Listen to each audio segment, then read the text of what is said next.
So you're all in the right place. You've all come here to have a think about alternative fundraising. Yeah? Good. Here's a question I want to ask you, first of all. It's going to be a little bit interactive, if that's right. You might want to have to talk to somebody next to you for a moment as well. So, can I just ask, of all the seminars you could have come to in all the world, why did you want to come to this one? Can I ask you, what made you think about coming here? Can I just put up a few things on the wall? Anybody bold enough to explain and say why, what made you come today? Fundraising is in my sort of remit. Yep. And there's the standard forms, as it were. And I just thought, well, always up for other ideas. Yep. Lead into that. Other ideas, yep. Anybody else? For me, Steve, besides learning from you, of course, I just see it's free money. Okay. Yeah. Okay. Interesting. Yeah. Anybody else? None of the others interested us? That's a very honest answer. I like that. I won't ask you where you're from. Which organisation? Yeah. Okay. I wondered if, for some of you, it might have been around some of these sorts of things. I wonder if these things resonate with you. The budgets are coming under increasing pressure. Maybe for some of you, you've got minimal reserves, so you need to constantly keep finding ways. There's a few nodding heads, it's good. Maybe for some of you, there's been a GDPR impact. Although actually, I think some charities have actually found it's been a good thing to actually help them focus on their main givers. We know for some charities that we deal with, national living wage has been a real pressure. Actually paying people the right kind of salary levels has been important. Pressures to keep rates or charges competitive. Certainly when we're dealing with retreat centres, we know that trying to keep the actual cost of bed nights at a decent level is a constant pressure.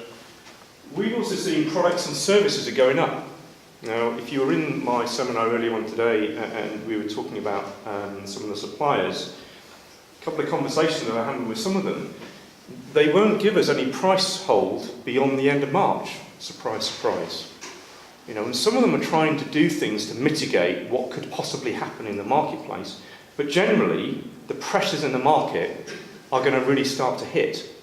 And those who are trying to cover themselves, like Bidfood, you know, they've had to invest a couple of £1 million in contingency plans in buying stock ahead of time, just in case. And that's going to filter down gradually to all of us. But I would also think that, isn't there something about ensuring that every penny is spent or raised to its maximum effect? I think there'd be something about that as well, isn't it? Ensure that we're all good stewards of our resources. I think not just from a Christian ethics and ethos point of view, but we want to make sure that we're managing our funds that we've got. Here's some of the things, some investigations that we've been looking at in terms of charities. In 2016, there was a research that was done, and I can tell you where it's from for those who are interested, but of 100 charities that were in financial difficulties, and this is not unusual, by the way, there are a lot of charities that are. Some of the things that they said that they needed to do was to ensure that they planned ahead, they were really clear in segmenting and reviewing their activities, so that they knew who they were and what they did. And also ensure that they could look at some kind of diversification of income, that they were not just relying on one particular income stream. And also the last one is looking at collaboration for economies of scale. That may mean mergers, or it may mean combinations of deals, or joining up with other similar like-minded organisations. Okay. So let me ask you a question, and maybe you want to think about this for a minute. Do you know in your charity how much does it cost for you to raise £1 of income for your charity? Anybody know what that is for their charity? Do you think it's something we might want to think about knowing how to do? How much it costs? Because here's, again, statistics show that for each £1 spent on raising income, it yields about £4.16. So do you know how much investment you make in fundraising delivers on the income? Do you know those kind of stats for your organisation as well? I'm not sure many do, but I wonder, maybe because I've got a bit of a commercial background, we used to know how much we'd spend on advertising versus how much that would generate in business. So I wonder what is it about charities that maybe don't ask those same kind of questions? Because it may mean a question about where we're investing our funds will depend on what we're getting back. And if we don't know what we're getting back by what we're investing, it may not be such a good use of funds. So there are things we can do to kind of give a little bit more visibility. But the other thing that this statistic is showing me is that over the last few years, the actual return on investment, if you like, of the pound that you're spending is going down. Charities are getting less back for the amount that they're investing and asking for income. Does that make sense? It used to be £5.50, it's now £4.16. So that means you've got to work much harder to get the funds back of the amount that you're investing to ask for. Yeah, it's quite hard. And I wonder, do you think we wonder why that is? I wonder if there's quite a bit of competition in the market. Maybe there's a lot more charities asking for funds these days. I wonder if there's actually individuals who are giving less. Austerity, people's funds are challenging. They're not giving as much as they were. So I want to ask you a question. And here's maybe, I'd invite you to speak to one or a couple of people around you, if you'd be all right. I want to ask you a question. If you, for your charity, or for you individually, needed to raise £1,000, how would you go about doing it? Where would you go for the money? Who would you ask for it? And how long do you think it would take you to raise £1,000?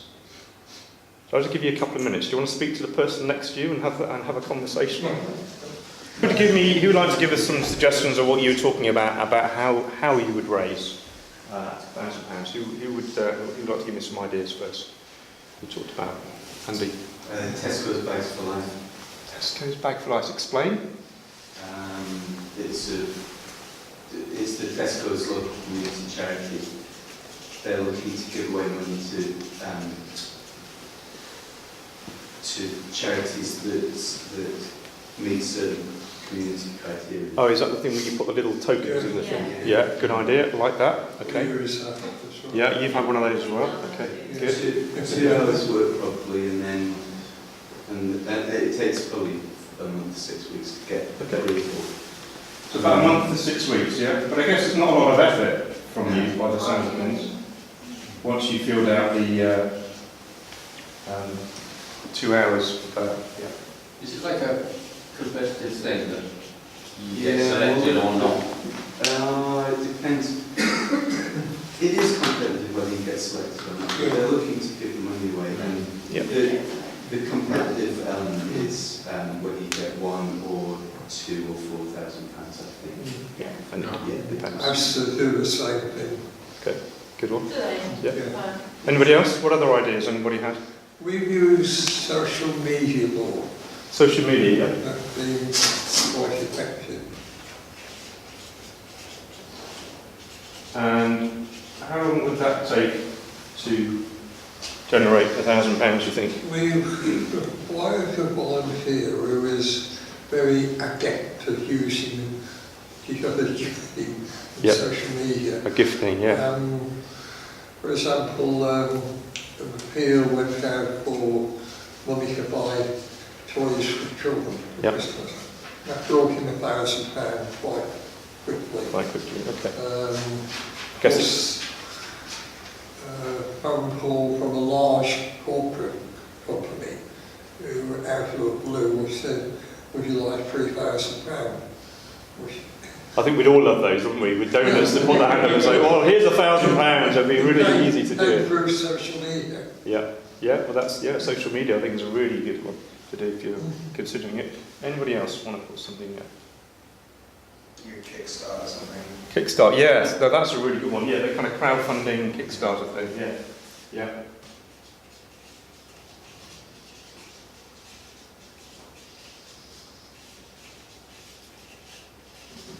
Yeah, that's been one of the biggest things, the kind of the whole crowdfunding, setting things up. Yeah, really good. And that can be done quite quickly once you set it up. Once you've got the right ideas and you've got the right audience, you get the investments quite well. Who else has tried crowdfunding? Let's try things like that. Yeah, difficult one, but yeah. Okay. So we see we get one more. We've sort of got people that we know who've supported us regularly over the years that I know I can contact by letter or phone perhaps. So they're kind of individuals? Individuals. Yeah. Yeah. And in some cases small trusts where we are very close to them and they're individuals, they're trustees. Where I know I can sort of write a letter and high net worth individuals, that phrase, you pick it up, yeah. Trust is good, yeah. Anybody apply for grants? Try and get funding from grants? Yeah, a few nods of heads as well. That's not come up. I mean, is that because they can actually be quite time consuming to fill them in? Yeah, that's part of the thing. But then I guess they've got a lot of... ask for more money from the yeah. grant agents. Yeah. Anything else? If you're asking what's the fastest way to raise £1,000, if you were me, firstly it's what it's for. So I'll give an example. If you can pick an item and say that's that item, it's then having someone with a gift of the gab. You know, I've found when you ask businesses with a high turnover, when you know the right person to call them, you can call 10 of those businesses and they will not all say no if you are asking for a mere £1,000, because that is an absolute fraction. That might be half a day's work, but it's probably the fastest turnaround if you really have to get £1,000 like you must. Yes. Thank you. Yeah, that's good. I wonder if any of you have ever tried things like cashback sites. You tried anything like that? Yeah, there's a few nods of heads. How have you found those? Have they been, a little bit mixed? You never have it, but not big bucks. Yeah. It's one of those things that just kind of ticks along in the background. Yeah. It sometimes takes 3 or 4 months where they've got money, but they have to We're get to a sending certain them amount before they transfer it across. So can you elaborate on that? Sorry. Yeah, so this one, we talked about impact because one of our suppliers who was here today has as a connection. Either you as an individual or members of your family or friends, colleagues, you can register your debit and credit card on this site, and then every time you make a purchase in any of the shops that are affiliated with the site, because they're registered on the card, you get a percentage cash back. And you can either do it like this way through where it's registered in your card, which is a simple way because then there's no change in your shopping habits, you don't have to do anything. Or you've got sites like Quidco, Top Cashback, or Easy Fundraiser, thank you, yeah, that's the one I was thinking of, which is a similar one where you plug your details in. But they're more of a portal where you have to go in and then go through their site onto a John Lewis or a Tesco's, and they track it through that portal, and then it sits in the in your little bank thing. So if you've got lots of people that you've got on your books, it can be a really good thing where you've got several hundred people that they're all joining in with the same thing, and the cashback comes back. This is one of the things we think it's been a growing thing, but it's one of those things that kind of just ticks along a little bit in the background. we have tried that, and but we just found people, because it was had to go through a different portal, people would just forget to do it because you've got to keep it in their minds all the time. Yeah. So this one you just register once and then that's it. You purchase it. Sorry, Andy. Yeah, go on. Steve, are you saying that all your supporters or whatever would register their card in the name of your charity? Yes. Yeah. No, Amazon Smile as well. If you go through Amazon Smile rather than Amazon, if your charity is registered, then the percentage of that of any purchase, then you get that as well. So with Amazon, you tend to get some of the bigger charities, and it's quite hard to get your own individual charity put on there. With these guys, you can actually put your own charity on as well, which is an interesting one. So if it's a church or you're an activity centre and your own people for your own purchases, it's just a different way of looking at it. When you register, then you don't have to worry about it. You just spend and then it captures information. So that's literally any purchase. So the retailer doesn't need to be registered.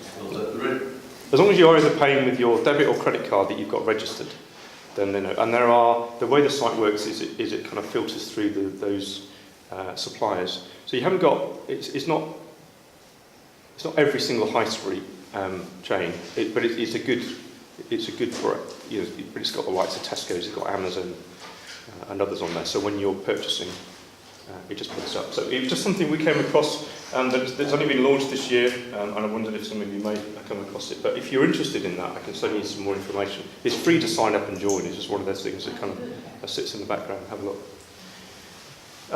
So one thing I wanted to do was just share with you one of our members that we had a conversation with last year. Now, I've started with £1,000 because I wanted to kind of get you thinking about a different level.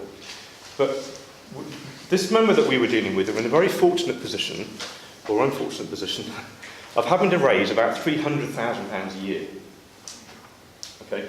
Now, it's a huge amount, and it takes them about 4 months. They've got a huge supporter base, but it's a constant, ongoing conversation and discussion. And one of the things we had the discussion with them earlier this year was getting them to look at it slightly differently. Now, I don't know about you, but how much time do you spend thinking about fundraising? And if you were to take some of that time and focus on some of your purchases, would you have a different output? And that's the challenge I set this member. Now, okay, the figures are bigger and different, but we set them a goal, or we work with them to set a goal to save £30,000 in their purchases, which is 10% of their annual fundraising. And they got commitment from their finance that if they could show proof from a budgetary point of view that those savings were coming through, they would then transfer that £30,000 into their fundraising initiative for the following year. Because I'm sure, like all of you, you know that if you've got starts of funds already, it's much easier to generate more, particularly when you're talking to grants, particularly for grant match funding and so on. So one of the things we do is we worked with them, we reviewed every area of spend and reviewed all their current purchasing habits. You know, it was quite a task, but what we found was that this kind of what we call the buying decision process, and some of you may be familiar with this, that you have a need, or you need to purchase something, you have a problem, you need to sort it out, a bit of kitchen equipment's broken, or you know, your utilities come up for review, or you need a new franking machine, and you need to search the information, you need to look at alternatives, you make a purchasing decision, and then what we call the post-purchase behaviour is like, okay, how's it gone? Has it gone well? Are we happy with the suppliers? Has the delivery gone well? Has things gone well? Or actually, they're not paying me on time, the delivery's gone wrong, or is the amount of time that takes to actually resolve something? So we talked through this whole process with this member. And I wonder, I'll ask you some questions. How long, in your organisation, how long do you think that kind of process takes? If you were to take utilities, for example, how long would it take you to go through that decision tree about which supplier you were going to use, maybe getting quotes in? Anybody hazard a guess? A week, couple of weeks? This is putting aside the 750 phone calls you've had from all the utilities companies in the world who are ringing you up saying, hey, utilities are cheaper. I'll put that to one side, but it'll take you a couple of weeks. Yeah? And then how confident are you that you got a good deal? How confident are you in the supplier that you're dealing with? Reasonable? Yeah. You've probably done your homework and kind of worked through it. But one of the things that's often easy to quantify, Mark, I think you were saying, is time is a reasonable amount of your time. You think it's important to do that because it's a high spend. Perhaps we're going to save some money, but how much of your time has been taken up in spending that, and is that a good use of your time? Is sometimes the other question that these guys were asking is, suddenly you become a utilities expert for 2 weeks, or you become a franking machine expert for 3 weeks, and then you've got to wait 3 years before you do it all over again. And I don't know about you, but when I was involved with some of these things, you think, oh no, it's coming around again. What am I going? Or do you actually really enjoy negotiating utilities and franking machines? Maybe some of you do. But one of the things that we talked about these guys are just having a different perspective. is the amount of time we take searching for a product, for the specification, researching the various suppliers, comparing the pricing, perhaps playing one off against the other. Maybe there's kind of multiple deliveries, multiple invoices, maybe it's time away from your main job, or maybe you just don't have time. One of the things with this member that we're dealing with, we're the top 15 or 17 spend areas that they would analyse and review in nth amounts of detail, because that's where the funding was. But there were about 30 odd suppliers that they never got round to reviewing because the turnover was quite low and things were running along quite well. And believe it or not, it was in those areas that we found the biggest savings. We helped them in some of the other areas, but it's in those small areas as well, because we were able to kind of help with that bigger picture through some of the pre-qualified suppliers and the audit systems that we've got. One of the things that we found that helped was actually making this tangible and being clear about what it looked like. So we looked at their purchases, we looked at their agreements, we benchmarked 2 or 3 invoices from the current suppliers, we did some analysis line by line, and then we produced a procurement report. Now it starts from about £495. If you're a CCI member, this is free for this analysis. And here's a part of what we did. And you'll see there's some areas that were catering big savings. There were some areas on dairy and cakes, some good bits as well, bits on beds and mattresses. Big savings on telecoms over the year. But one of the areas that they'd not looked at in 5 or 6 years was their waste contract. And we saved them nearly £1,700 on their waste. That was something that they'd never even considered looking at. So here's my question earlier on, is how much time do we spend trying to fundraise £1,000? And how much time have we actually spent looking at some of those contract areas within our purchases and those agreements that we've got that maybe have never been looked at or perhaps haven't looked at for 7, 8, 9 years? And if there was a bit of time spent, how much funding could you unearth that is hidden within your own costs, within your own running costs of your organisation? There's a few nodding heads there. There's a few people looking a bit quizzically as well. But that's kind of where we started, and that's how some of it came about. There's a big question they had about price. Is it, are we going to save? Is it going to be the best price? So we help them search for the best deal. In some cases, we help them get 3 quotes, because over a certain level, being a charity, they needed to do that. We actually help them play one supplier off against another, because when we have suppliers in our group, they're very keen to win the business, and they want to be able to do that. So they saved a few pounds on doing that. But one of the things we did was actually often letting them know that we've already tested the market. We're already dealing with suppliers that we've negotiated a good base starting price.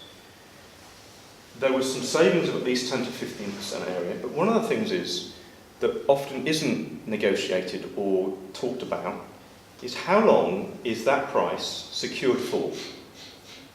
Now, some of you may be asking those questions to your suppliers, but we already have that with all of our suppliers. We have service level agreements, and we also have agreements on how long a price is valid for. Now, at the moment, we're not going much beyond March because of the current marketplace, but for staples on A4 paper I mentioned earlier on, we've had 14 months of the same price on A4 paper. There's only we know how long your price and what you pay for your paper and how long you've had the price for. We know because we live and breathe this every day, and we're on at our suppliers, and we know the key products in each of them about what is driving the market price and where they need to be in terms of the price. So we can help to hold that as well. And because of the size and because of the volume, we're also able to push back on price increases.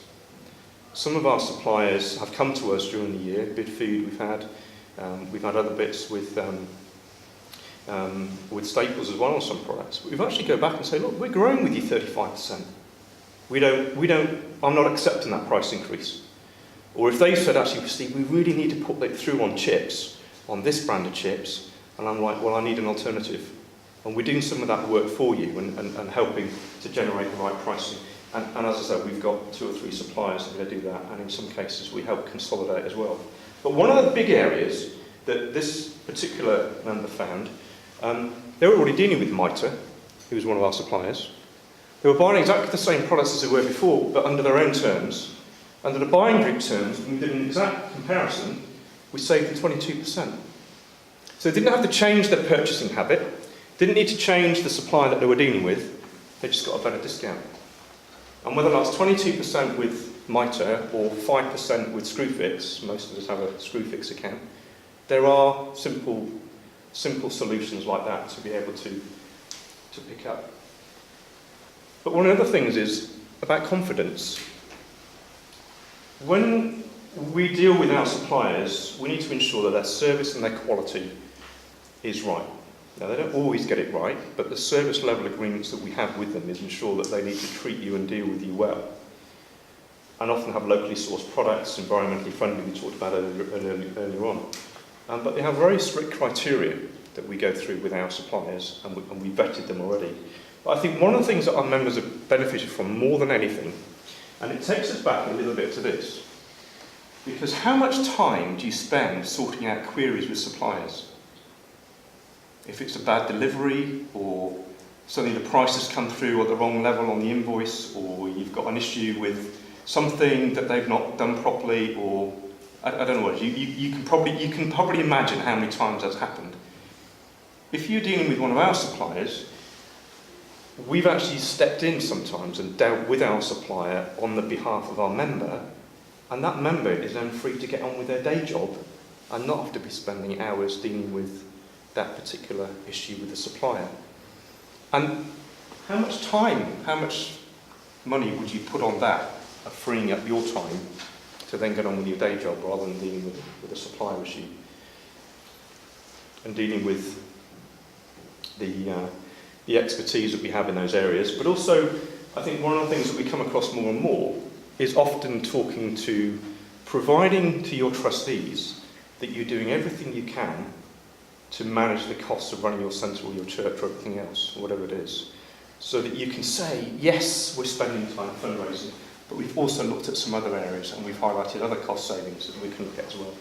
Now, it might not be £30,000, it might just be 5% with Screwfix, or 10% off at your next Go Pack delivery, or or a discount off your photocopy, or even just a lower price on your A4 copier paper. But the cumulative impact on all those things, I would suggest, is something that we might want to consider as an alternative to fundraising. How does that sound? Is it something that you've thought about before? Is it maybe, from my commercial background, that's kind of where I've come from? But do you think you spend as much time fundraising as you do analysing and reviewing your spend in all areas? Am I off the mark there, or are you similar? See, some of you are different. I think it's partly a mindset that, speak for myself, I'm here because I seek to raise funds. What I'm not thinking about is means of saving funds in the budget in different areas. That kind of comes under someone else's remit. Yeah. And actually sort of you're linking those two together is a great concept. And I think the other thing is we've thought about things occasionally regarding buying groups, or we probably ought to look at our telephones, which seem to be, you look at one thing, but the concept of a sort of a full audit is quite very attractive. Mm. I think the wording is very powerful as well, Steve, because in the past I've done that exercise on a very, very regular basis, at least annually. But I wouldn't have called it a fundraising exercise, I would call it a cost-saving exercise. Mm. And what I really love about that is actually you ring-fence that money, you take it out of the budget and you put it in your fundraising account. And as you say, you do match funding. It has a real strength and purpose. And I think that, in all these things, it's about having a clarity of being on purpose for a very real reason and with a clear outcome. And I think that's genius. I really do. Yeah, I think I wouldn't have come to it if it had been means of cost saving. I thought, yes, with the buying group thing, I'm not really involved in that. Mm. But I've come because it's got the word fundraising. Yes, yeah. Thank you. Yeah, we didn't do it deliberately, but it was just to try and just to challenge people's thinking a little bit. Because you're right, you often segment those two things in your brain and in your financial review. Oh, that's not my job. Oh, that's somebody else's job. But actually trying to think about how they come together. Now, it may not be £30,000, but I think what I'm trying to get you to think about is how much money do you think you've got tied up in existing contracts and agreements that haven't been looked at for a long time, or a number of years, that if you released that fund and if you saved money, what would you do with it? And would it just maybe go straight to the bottom line, because it would be, because you'd be spending less than you were before?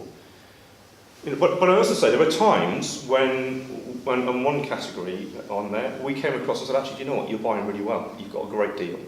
And that can happen as well. And there's no obligation, you don't have to keep using everything as well. But even just from a peace of mind point of view, to know, do you know what, we've left no stone unturned in reviewing our costs and our running of the overhead costs of this organisation. We're not just spending it on the front-end fundraising, which is often the bit that everybody looks at. We've looked at all areas of the organisation. Steve, sorry. Yeah. When you mentioned about the free audit, is that for supply chain members or for CCI members? Well, it's CCI members. As part of the CCI membership, you get access to the free audit. Yeah. If you're not a CCI member here today, the cost is £495. That's refunded if we don't find any saving, but it's a one-off fee. If you then find more savings than that, you keep all the savings, but that's just one cost for what we do. It's a CCI benefit. Does that make sense in terms of what's... Yeah. So there's not a membership fee for a CCI member to be part of the buying group, it would be automatically? Yep. Yeah. And who do you contact to have that audit done? Myself and our team, yeah. If you're interested in doing that today, you can have a chat with me. We can go through that. If we're already part of buying group and using a number of suppliers, yep. Is that audit still available? Yes. Yep. So there's probably areas, Mark, that we've never looked at within your costs and expenditure. We haven't gone down to further lists. We picked up some of the big areas that we work closely with you, but I don't know.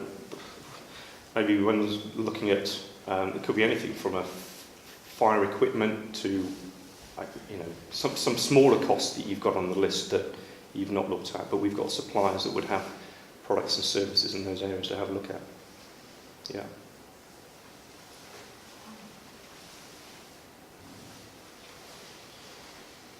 And maybe... Sorry, is there going to be impact on that, just practically, with the kind of handover between the two of you? Well, I'm still here till the end of May, probably. Craig doesn't start till April. I'm still here for 3 months. So one of the things is we could do the audit a number of ways. We generally do most of it, because what we would ask you to do would be to send in a couple of recent invoices or a recent purchase record of what you've done, or an agreement, and we look at those. So before you even talk to a supplier, this isn't like we'll send it in and suddenly you're going to get inundated with suppliers ringing you about all the things. We do a lot of that prelim work for you, and then we would come back to you and say, look, out of those areas, like we did on the other one, you want to start with catering first. That's where your big savings are going to be. Oh, that's £1,500 here. How quickly can we do that? What's the easiest way to do that?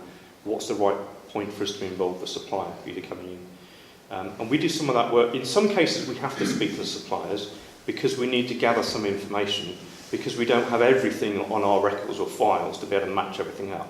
But we do that, or they help us do that information. But they won't contact you. And then we'll kind of present that back to you and say, look, here's what we found out from the data that you've given us. How do you want to proceed from here? What's the next steps you want to go with? So what we say is it was just an example. I said two or three recent invoices, or maybe look at your agreements. We compare them against pre-agreed pricing that we've got. It's not going to be a case of us saying, we're just going to save you 2% or 3%. We've already got agreements and pricing in place. And we can share some of that with you as well.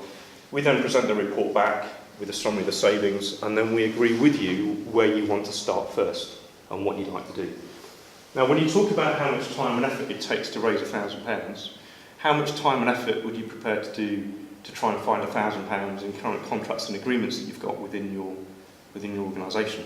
And if that meant taking 10 minutes to invoice us, to scan in and email across to us 2 or 3 invoices for us to have a look at it. That might be something worth exploring and spending a little bit of time doing that, because in a sense you've got nothing to lose, because if you find savings, we'll work with you to do that. If we don't and you're getting a good deal, then at least you've got a tick in the box and you can say, phew, move on, I don't need to look at that one anymore. But that's the easiest way to start with it. If you're not sure about what areas you want to look at, then we can always have a phone call, have a conversation and go through that today and work through it. So that's what I wanted to kind of put out there as a bit of a challenge and a conversation, a thought today. Anybody have any questions with what I've said? Any thoughts? A few furrowed brows? A few thoughts there? How long does the process normally take? It depends how many areas we look at, but it usually can take up to 3 to 4 weeks. Depends on how complicated and how complex the areas are. Sometimes 2 or 3 weeks. But if there's particular areas you want to start with, just doing 1 or 2 areas and can take up to 10 days, 2 weeks. But when we did that exercise for the other member, you imagine the volumes were bigger, the number of products and lines we were looking at were bigger, so it took a bit longer. But what we generally do is, if we have that first conversation, you send us over what you've got, we make an assessment and say, we think it's going to take you 2 or 3 weeks, or it's going to take whatever, and then we'll work with you. So it's not a huge amount of time, but more of the fact is just you finding the time to send us that information in the first place is often what holds up the process of doing it. Yeah. Steve, how often would you suggest, and I know that all businesses and charities work differently, have different volumes of business, but how often would you say or recommend that an audit be done, a financial audit in this way? Yeah, that's a really good question. I think it depends on how much you're prepared to invest the time to do it, but I would say normally every 2 to 3 years is a probably good judge, because quite often contracts would last for 2 years or 3 years. I know utilities can. You're talking about selecting certain areas, but I thought you were talking about a full audit whereby you come to our place, or we look at all our expenditure headings, because we don't know what areas to look at, because we don't know where the savings are. Yeah. So we might say, we'll give you all our catering stuff and go through that, and nothing there. But actually, as you say, the savings might be something we haven't really thought about doing, like waste or telecoms or whatever. Yeah. So like that there, based on a site visit and review of significant periods. So I suppose the question is, where do we start? Do we start with some area like office products and see whether there's anything in there, or is it a case of we contact you, we make a date, you come to us, we sit down with our expenditure figures, and then you sort of work it through that way? Yeah, we've done that. That's what we did with this one. I think it depends. Some people say, well, look, Steve, you're happy, but if I'm trying to get around to everybody and see everybody face to face, that's what can take the time fitting that in. Certainly we do that for some of the larger opportunities, but trying to get up to Scotland and the next minute down to Bournemouth is going to be difficult. So that's why we say we have to make a bit of a judgment about when we go and visit some. But the other way is spending that time. If you scanned in 2 or 3 invoices, or we can even have a conversation over the phone. And this, if you're happy to share, some organisations have shared quite a lot of data with us. They've sent their financial accounts with us. And at a top level, this supplier covers this category and this is how much we spent with them. And then we can kind of go down the list and say, I think it'd be really good, we can look here, and we can look at this one and look at that one. And then we've emailed them back, if you look at this, and this, 12 areas, if you send us back your agreements and 2 or 3 invoices, then we can start having a look at it. That's another simple way of doing it. Did that answer your question? Yeah. Yeah, I think so. So obviously, at our end, we've got to look at it and select a number of areas for you to look at rather than the other way around. No, we can do that. So if you're prepared to share with us your financial accounts, even if it's just at supplier and spend level, we can do that analysis at that top level. Then we'll know which suppliers we have in which areas. We know from experience where we're seeing the biggest savings coming in. And then we would say, right, based on what you've sent us, let's say here's 12 areas where I think it would be good for us to start. If you can send me 2 or 3 invoices, or your agreement on this, or your contract on that, then we can have a look at those as well. And also, even if you've got a contract that's running that maybe 18 months, 2 years out, we can look at those as well. We've done that for a photocopier contract. We've actually got someone out of it early. We've saved them cost because our supplier, in some cases, is prepared to buy you out of it early if you're prepared to go into another 5-year contract, but then you know where your costs are. And you've probably all got agreements that you've not looked at for a long time, and you don't know what the small print is. So if there's anybody particularly today who's interested in that, then have a chat with me now, and we can take your details. But I think also on the back of the programme is our email address, so you can always email us, drop us an email, and have a chat. One of the things we said as well, sometimes you might want to start with 12 areas. You might know now 1 or 2 areas where you think, you know what, I really need to have a look at this now. If it's 1 or 2 areas, we don't charge for 1 or 2 areas, because what takes us a time is when we do it across several. So if you want to start it somewhere small and say, Steve, can you have a look at this area for us? We'd be happy to do that, seeing as you've been here today and supporting us as part of that. But as I said, if you want to do the full audit, then there's a cost involved, because you can understand the time it takes to really do that. So, any questions from any of you at this point? Has it been a bit of food for thought? Yeah. Yeah.